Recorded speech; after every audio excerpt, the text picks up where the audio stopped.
할렐루야. 하나님의 크신 사랑이 이 아침에 우리 가운데 가득한 줄 믿습니다. 오늘 우리는 빌립보서 3장 4절로 16절의 본문을 통하여 오늘이 새로운 시작입니다 라는 제목으로 하나님의 말씀을 함께 나누도록 하겠습니다.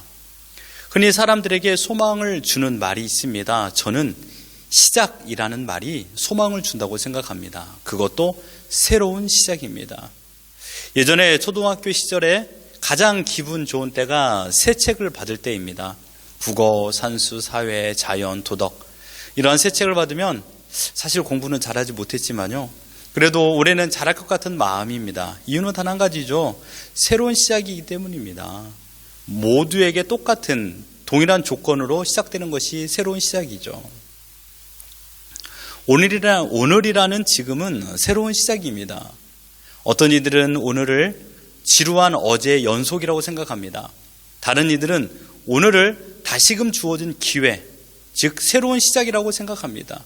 어제의 실패와 아쉬움을 회복할 수 있는 시간이기 때문이죠. 하나님께서는 살아있는 모든 사람들에게 동일하게 오늘이라는 지금을 선물로 주셨습니다. 그러나 오늘이라는 시간을 헛되게 보내는 사람이 있고 알차게 보내는 사람이 있습니다. 신자에게 오늘은 목적이 있습니다. 하나님을 더욱 알아가고 말씀대로 순종하며 하나님을 하나님으로 인정하고 더 나아가 맡겨진 사명을 감당하여 결국은 하나님께 영광을 올려드리기 위한 오늘인 것입니다. 바라옵기는 우리 모든 성도 여러분들의 오늘이 하나님께 최고의 영광을 올려드리는 복된 날이 되기를 주님의 이름으로 축원합니다. 하나님께 영광을 올려드리는 것을 내일로 미루지 마십시오. 오늘이 중요합니다. 지금이 중요합니다. 어제의 실패와 죄악된 삶을 살았다 하더라도 오늘은 오늘의 태양이 떴습니다. 새롭게 믿음의 길을 걸어가기를 주님의 이름으로 축원합니다. 오늘 우리가 본 본문 말씀은 소망이 사라진 듯한 인생길에 선 바울을 보게 됩니다. 그는 지금 감옥에 갇혀 있습니다. 감옥에 갇힌 사람이 새로운 출발이라는 소망이 있을까요? 바울이 거한 환경은 우울함 그 자체입니다. 그러나 바울의 마음은 지금 어떠합니까? 꼬린 지점을 향하여 달려나가는 경주마 같지 않습니까? 바울이 쓴 이 빌립보서의 별명이 기쁨의 서신입니다. 왜 바울이 감옥 속에서 쓴 편지 글이 이 기쁨의 서신이라는 별명을 가졌을까요? 경배와 찬양 중에 멈출 수 없네라는 찬양이 있습니다. 오늘 꼭 예배 드리고 나서 인터넷 통해서 검색해 보십시오. 멈출 수 없네. 가사를 보면 주 날 구원했으니 어찌 잠잠하리 기쁨의 찬송 드리리 주 내 죄 사했으니 어찌 잠잠하리 기쁨의 경배 드리리 주를 향한 나의 사랑 멈출 수 없네 나 기쁨에 춤추리 내 모든 슬픔 바꾸셨네. 여러분 얼마나 멋진 가사입니까? 주를 향한 나의 사랑 멈출 수 없네 나 기쁨에 춤추리. 빌립보서는 4장의 짧은 서신입니다. 하지만 곳곳에 바울은 구원의 기쁨을 고백하고 육신으로는 갇혀 있었지만 그의 마음은 기쁨으로 춤을 추고 있었습니다. 하나님의 은혜로 주어진 구원의 기쁨을 절대로 빼앗기지 않았던 바울이었습니다. 바울은 절대 기쁨을 소유하고 있었습니다. 우리는 이런 바울의 삶을 통하여 결론을 얻게 됩니다. 기쁨은 환경의 지배를 받지 않는다 이것입니다. 반대로 기쁨이 환경을 지배합니다 이것이죠. 바울이 이토록 기뻐하는 이유는 자신을 구원하여 주신 하나님의 은혜가 가득했기 때문입니다. 본문 5절과 6절을 보십시오. 나는 8일 만에 할례를 받고 이스라엘 족속이요 베냐민 지파요 히브리인 중에 히브리인이요 율법으로는 바리새인이요 열심으로는 교회를 박해하고 율법의 의로는 흠이 없는 자라. 과거 바울을 꾸밈없이 있는 그대로 고백한 내용입니다. 율법 아래에서 엘리트 코스를 밟고 살았습니다. 유대교 안에서는요 차세대 리더로서 손꼽혔죠. 최고의 인기 스타였습니다. 대도무문이었죠. 큰 길에는 문이 없다라는 뜻입니다. 바울 이전의 사울에게는 자신이 걸어가는 모든 길에 막힌 문이 없었습니다.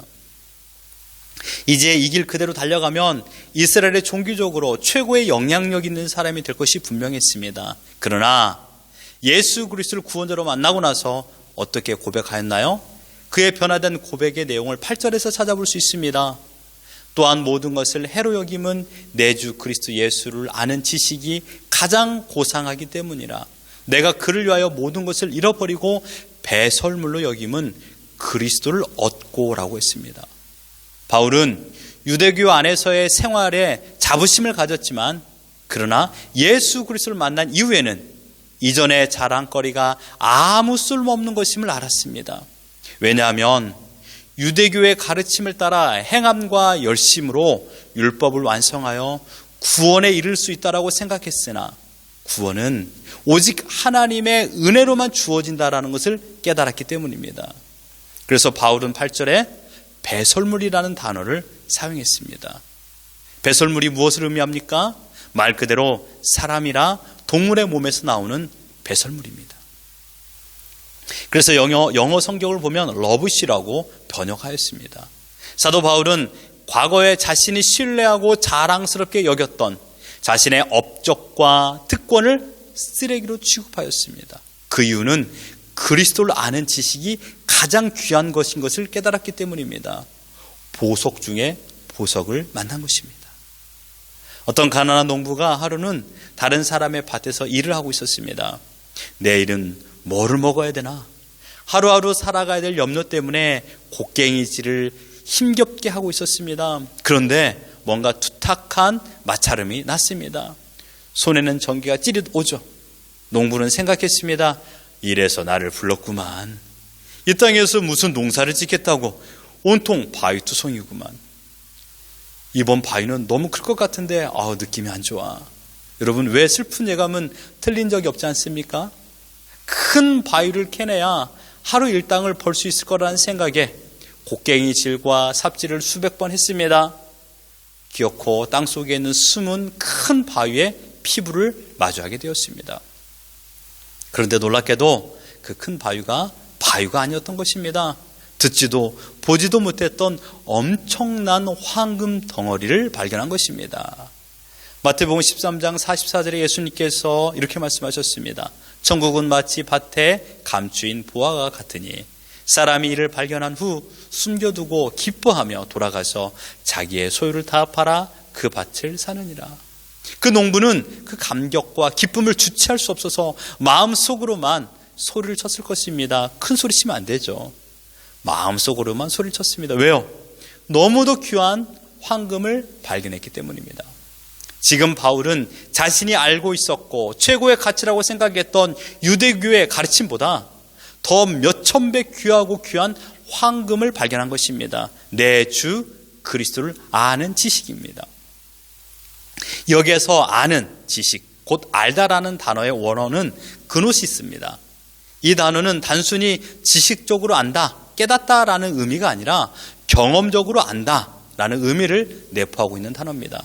그래서 사도 바울이 예수 그리스도를 안다라고 말한 것은 단순히 지식적으로 알게 된 것을 의미하는 것이 아니요, 성령 안에서 그리스도를 만나는 경험을 통하여 인격적으로 예수 그리스도를 나의 구주로 영접했던 지식을 말하고 있는 것입니다. 다시 말해서 사도 바울은 예수 그리스도를 인격적으로 만나는 영적 경험을 통하여 예수 그리스도를 알게 된 구원의 지식이 세상에서 가장 위대한 지식이라고 말씀하고 있는 것입니다. 우리가 예수 그리스도를 아는 것도 마찬가지입니다. 교회로 오랫동안 다니면서 예수 그리스도를 지식적으로 알아갈 수도 있습니다. 혹은 신학교에서 체계적으로, 학문적으로 예수 그리스도에 관한 지식을 배워서 알아갈 수도 있습니다. 종교 안에서의 예수일 뿐입니다. 일반 지식적으로 마주하는 예수입니다.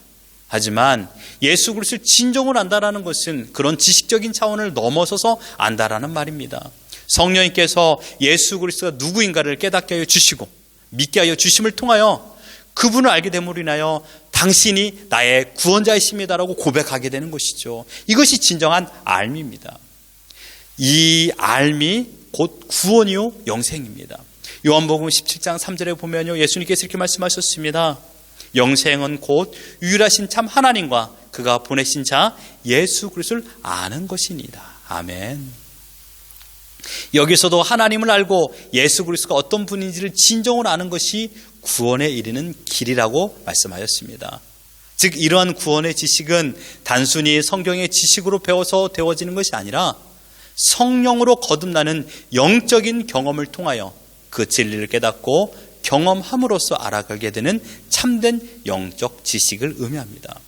그러므로 사도 바울이 말하는 그리스도를 아는 지식은 곧 하나님의 은혜로 말미암아 얻게 된 구원과 영생의 길을 의미하고 있습니다. 어찌 기뻐하며 춤을 추지 않겠습니까? 자신이 구원과 영생을 얻게 되었는데요. 이 인간의 구원과 영생은 우리의 노력이나 공로로 얻어지는 것이 아닙니다. 철저히 하나님의 은혜로 창세전에 선택된 자들에게 그리스도를 믿을 수 있는 믿음을 주신 결과로 우리가 영생을 얻게 된 것입니다. 이 위대한 진리를 깨달은 사도 바울은 율법을 잘 지킨다고 했던 자신의 자랑거리가 오히려 믿음으로 구원을 얻는다는 진리를 깨닫게 하는 데 있어서 오히려 손해가 되었고 장애물이 되었다는 사실을 깨달았습니다. 그래서 예수를 아는 가장 고상한 지식을 얻었을 때 자신이 가졌던 세상적인 특권과 자신이 추구했던 율법의 행위들을 모두 다 배설물로 여겼다라고 고백하고 있습니다. 그리고 그리스도를 알게 하신 하나님의 은혜를 찬양하며 그 기쁨으로 바울은 감옥에서 춤을 추고 있었습니다. 아마도 옆에 있던 또 다른 죄수들은 그 모습을 보고 이제 바울이 기어이 미쳤구나 라고 생각했을 것입니다. 아닙니다. 바울을 이토록 희락의 사람으로 만든 것은 복음이었습니다. 예수 그리스도가 바울을 이렇게 만들었습니다. 율법의 어둠 속에 짓눌려 성격조차도 우울 모드로 살았던 바울 자신이 변치 않는 기쁨 속에서 살면서 빌립보서 4장 4절에 주 안에서 항상 기뻐하라, 내가 다시 말하노니 기뻐하라라고 말하는 기쁨을 전하는 행복한 인생을 살아가는 사람으로 변하게 되었습니다. 사랑하는 성도 여러분, 여러분의 인생이 괴로움과 어려움 속에 있습니까? 아니, 그 괴로움과 어려움 속에서 기쁨으로 바뀌지 않았나요? 이 모든 변화는 하나님께서 우리에게 구원의 은혜를 선물로 주셨기 때문에 얻어지는 외적 표현입니다. 이런 기쁨을 끝까지 지키기를 주님의 이름으로 축원합니다. 이제 바울은 복음으로 말미암아 새롭게 시작하게 되었습니다. 복음으로 말미암아 다시 태어난 것입니다. 이것을 우리는 중생이라고 합니다. 거듭남이라고 말하죠. 바울의 모든 날은 이제 인생의 새로운 페이지가 쓰여지기 시작했습니다. 그리고 날마다의 시간은 부질없는 인생살이가 아니라 복되고 즐겁고 기쁜 날들이었습니다. 하루하루가 보너스의 인생이었습니다. 왜냐하면 지난 과거에 바울은 죽었습니다. 그리스도와 함께 죽었습니다. 그리고 다시 살아났습니다. 그리스도와 함께 살아났습니다. 지금 바울은 자신을 이끌어가는 삶이 자기가 아니라 율법이 아니라 복음이었습니다. 12절과 14절을 보십시오. 내가 이미 얻었다 함도 아니요 온전히 이루었다 함도 아니라 오직 내가 그리스도 예수께 잡힌 바 된 그것을 잡으려고 달려가노라. 형제들아, 나는 아직 내가 잡은 줄로 여기지 아니하고 오직 한 일, 즉 뒤에 있는 것은 잊어버리고 앞에 있는 것을 잡으려고 표대를 향하여 그리스도 예수 안에서 하나님이 위에서 부르신 부름의 상을 위하여 달려가노라. 다소 이해하기 어려운 표현입니다. 내가 지금 잡은 것은 내가 잡은 것이 아니라 내가 잡은 그것에 내가 잡혀있다라는 것입니다. 어떤 사람들은 내가 돈을 잡았어, 돈을 소유했어 라고 말하는데요, 정확히 따지면 돈을 내가 소유했습니까? 돈이 여러분을 소유했습니까? 여러분의 인생을 무엇이 끌고 있습니까? 그 이야기입니다. 내가 예수님을 선택하고 예수님을 잡은 것이 아니라 내가 그리스도께 잡혔다라고 말하고 있는 것입니다. 바울은 복음을 자신이 소유한 것이 아니라 복음의 소유가 되었다라고 표현하고 있습니다. 그래서 바울은 그 잡힘으로 인하여 기쁨이 넘친다고 그랬습니다. 내가 예수님을 잡은 것이 아니라 예수님께서 나를 잡아주신 것이 기쁨이라고 고백하고 있는 것이죠. 그런데 또 말합니다. 12절로 14절의 시작과 끝에 나오는 단어가 달려간답니다. 달려간다. 이것은 무엇을 의미하는 걸까요? 바울은 지금 자신을 잡은 예수님을 놓지 않기 위하여 나를 잡으신 그분을 향하여 달려나간다는 말입니다. 참으로 멋진 고백 아닙니까? 만약 바울이 사업을 했다라면 최고의 사업가가 되었을 것입니다. 지금의 성공을 지키기 위하여 또다시 성공을 향하여 달려나가는 기업인이 얼마나 멋집니까? 바울은 뒤를 돌아보지 않고 앞을 향하여 달려나가는 정진하는 바울이었습니다. 과거에 연연하지 않았습니다. 여러분, 율법은요, 과거에 집착합니다. 왜요? 자기가 했던 행동에 칭찬을 받아야 되기 때문에 내가 했던 행동을 생각하는 거예요. 그리고 그것을 이야기하는 거예요. 내가 이러이러했어요 라고 말하는 거예요. 자기가 했던 과거에 집착하는 것이 율법이에요. 그러나 복음은요, 앞을 바라봅니다. 하나님께서 주실 상을 바라보며 앞으로 전진하는 것이 복음이에요. 바울은 과거에 연연하지 않았습니다. 여기서 말하는 과거는 율법에 사로잡혀 살았기에 또는 스데반 집사를 공개 처형했던 모진 죄학생을 기억하며 죄책감에 빠져 살지 않았습니다. 내가 왜 그랬을까라는 후회로 허송세월을 보내지 않았다라는 얘기입니다. 어떤 이들은 자신의 지난날 잘못을 뉘우치며 살아가는 사람이 있습니다. 이것은 좋습니다. 더 좋은 내일을 위한 청산이기 때문이죠. 하지만 지난날의 후회에 사로잡혀 현실을 거부하고 자신을 애써 학대하는 사람들을 보게 됩니다. 그때 그렇게 하지 말았어야 했는데, 이렇게까지 되게 되었던 그 사람을 원망하며 불평하며 안갚음하려고 혈안이 되어 살아가는 사람들도 있습니다. 바울은 그렇지 않았습니다. 뿐만 아니라 바울은 지금까지 복음을 위하여 수고했던 것에 대한 만족감으로도 교만하지 않았습니다. 나는 열심히 했으니까 더 이상 내가 할 일은 없어 라는 마음의 태도를 가지지 않았다는 것입니다. 예수님의 비유를 보면 성전에 갔던 어느 바리새인의 기도, 그 기도에 대해서 예수님께서 이렇게 고백하고 있습니다. 자신이 토색하지 않은 것, 간음하지 않은 것, 금식한 것, 11조를 드린 것까지 자신이 했던 이력을 하나님께 올려드리는 그 바리새인의 기도를 이야기합니다. 그의 기도는요, 모든 사람들이 듣기에 칭찬거려 본받고 싶은 삶의 태도였습니다. 하지만 하나님은 그러한 바리새인의 기도에 아무런 반응을 보이지 않았습니다. 자기 만족으로 행하는 선한 행동은 자기 만족으로 끝이 납니다. 사람들의 칭찬 몇 마디로 끝이 납니다.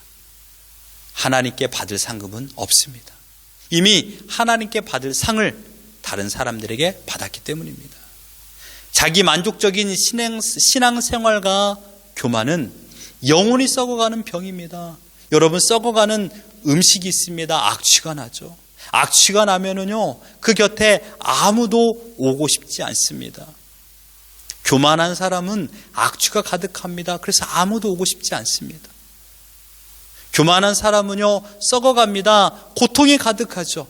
그래서 약을 먹어야 됩니다. 어떤 약일까요? 겸손의 약을 먹는 것이 아니에요. 또 다른 열심으로, 또 다른 칭찬거리를 찾아 열심히 행합니다. 그래서 그 고통을 이겨내려고 합니다. 하지만 아무리 노력해도 교만으로 병든 영혼을 치료할 수는 없습니다. 바울은 과거의 죄책감과 자신의 했던 업적에 집착하지 않았습니다. 과거 언저리에 머무르지 않았다는 얘기입니다. 그는 오늘이라는, 지금이라는 시간이 과거보다 더 몇 갑절 소중하다라는 것을 알았습니다. 그래서 인생의 방향을 과거에 의지하지 않고 앞을 바라보며 달려나갔습니다. 14절에 표대를 향하여 그리스도 예수 안에서 하나님이 위에서 부르신 부름의 상을 위하여 달려가노라. 바울은 매일의 삶이 새로운 시작이었습니다. New start.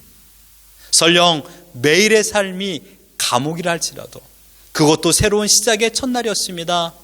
어제의 태양은 어제 저물었습니다.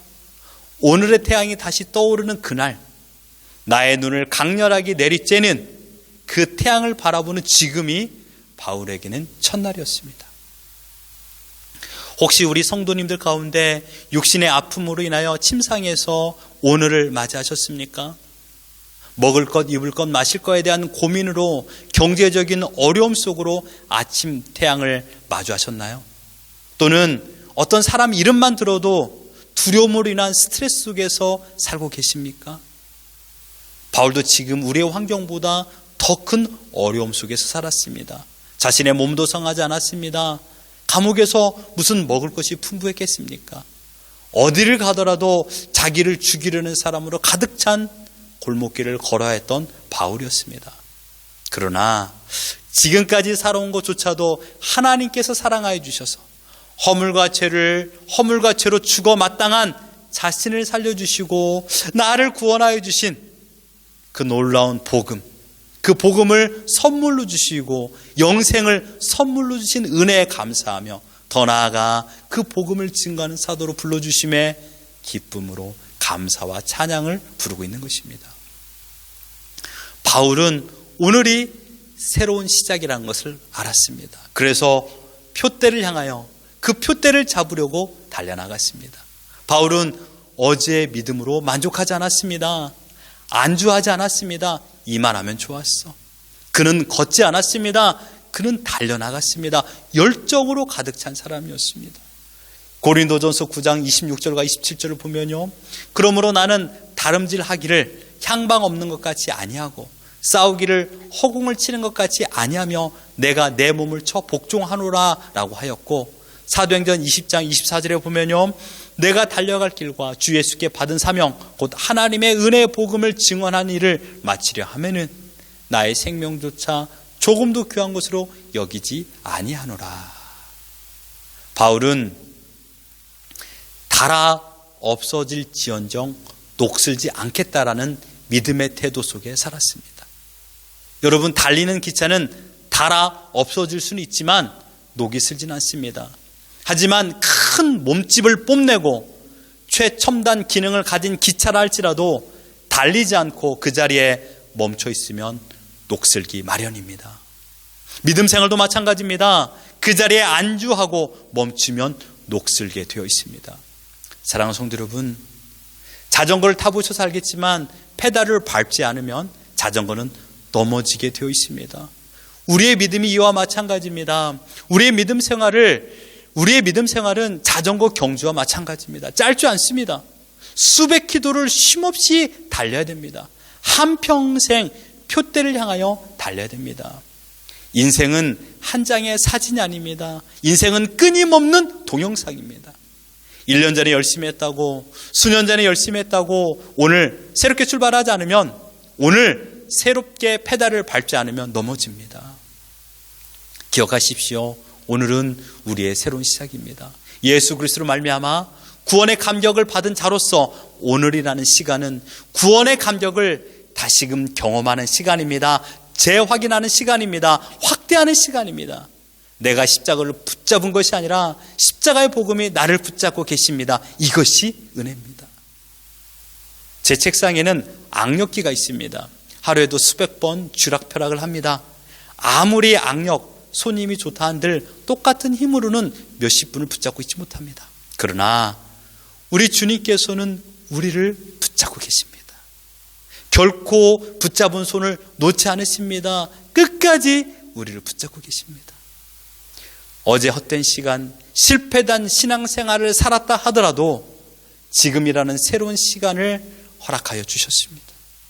하나님께서 넘어진 자전거를 일으켜 세울 수 있도록 오늘이라는 기회를 허락하여 주셨습니다. 그러므로 여러분, 넘어지는 것을 두려워하지 마십시오. 넘어지면 다시 일어서면 됩니다. 힘들고 너무 힘들면요, 자전거에 내려 끌고 가도 됩니다. 때로 너무 힘들면 쉴 수도 있습니다. 어디에서 쉬면 될까요? 아버지 하나님의 품에서 쉬면 됩니다. 그 품에서 고통의 멍에 벗으려고 예수께로 나옵니다. 하나님께서 너 왜 달리지 못해? 라고 우리에게 채찍질 가하지 않습니다. 그래, 수고했구나. 그래, 열심히 살았구나. 여기서 좀 쉬고 다시 재충전하고 달리면 된다라고 말합니다. 넘어졌다고 원망하고 불평하며 포기하지 마십시오. 다시 넘어진 자전거를 일으켜 세우십시오. 어제 자녀들에게 하지 말아야 될 말을 했습니까? 자녀들에게 보이지 말아야 될 행동을 하셨습니까? 하나님 앞에 바람직한 삶을 살지 못했습니까? 오늘이라는 시간을 하나님께서 허락하신 것은 다시금 하나님의 사람답게 새 출발을 할 수 있도록 기회를 주신 것입니다. 과거도 중요하지만 지금보다 중요하지 않습니다. 지금이 중요합니다. 지금의 믿음이 중요합니다. 지금의 사랑이 중요합니다. 지금의 헌신이 중요합니다. 내가 내일 잘할게. 내가 어제는 잘했잖아. 이것이 아닙니다. 지금 잘해야 됩니다. 오늘 잘해야 어제 잘한 것도 잘한 것이 되며 내일 더 잘할 수도 있습니다. 예전에 내가 정말 열심히 기도도 하고 성경도 보고 나 때는 말이야 하면서 예전에 열심으로 많은 얘기를 합니다. 예전에 열심으로 했던 신앙을 우려먹는 것도 이제 그만 멈추십시오. 제일 중요한 것은 오늘의 믿음입니다. 오늘이 새로운 시작입니다. 주와 같이 길을 걸어가는 오늘입니다. 한 걸음 한 걸음을 주님과 함께 오늘 걸어간다라면 그 사람은 오늘 가장 기쁨과 행복을 누리는 사람인 줄 믿습니다. 오늘 우리를 구원하여 주신 그리스도 예수 안에서 주님과 함께 발맞춰 이 길을 걸어가며 새롭게 시작하고 참된 기쁨과 평안 가운데 오직 하나님께만 영광 올려드리는 우리 모두가 되기를 예수 그리스도 이름으로 축원합니다.